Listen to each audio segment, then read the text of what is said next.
Les suicides et les tentatives de suicide se multiplient en Côte d'Ivoire depuis quelques temps. Plusieurs fois, mais sur les réseaux sociaux, des personnes qui se suicident en longueur de journée, comme par exemple le monsieur qui a sauté dans la lagune. Ensuite, la femme aussi qui a sauté aussi. Bon, on ne sait pas vraiment ce qui s'est passé. Je trouve que c'est quelque chose qui n'est vraiment pas joli à voir, c'est vraiment pas bien. C'est vraiment pas bien. Je n'accepte pas cette idée-là, mais bon, chacun vit des choses. Hein. Chacun de nous vit ses choses personnelles. Cette histoire de ceux qui se situent dans l'eau, en Côte d'Ivoire ici, là, moi je ne comprends pas par rapport à quoi les gars se tuent.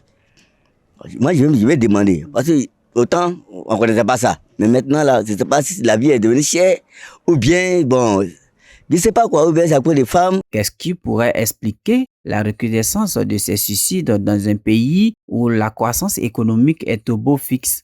La situation inquiète de nombreux Ivoiriens. Les suicides, là, c'est un peu psychologique et puis c'est un peu personnel. D'abord, d'ordre familial, comme ça veut d'ordre politique.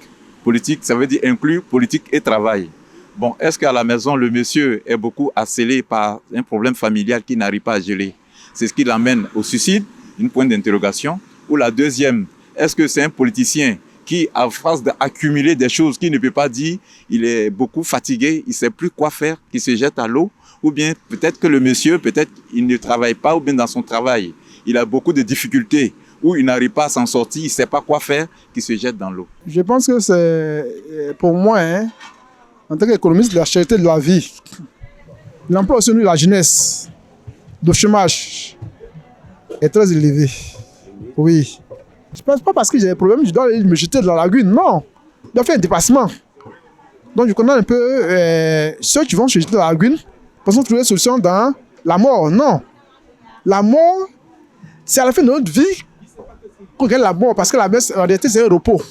Comment parvenir à atténuer ces phénomènes? Chacun demande une réaction rapide des autorités et également une prise de conscience de tous. En tout cas, ça inquiète tout le monde et on doit se poser la question sur ces genres de choses-là. Et que je souhaite comme ça que les autorités ivoiriennes puissent se pencher sur ces problèmes-là. Comment je peux dire à la population, voilà, c'est d'être courageux, peu importe les difficultés de la vie, faire face à ce qu'on traverse.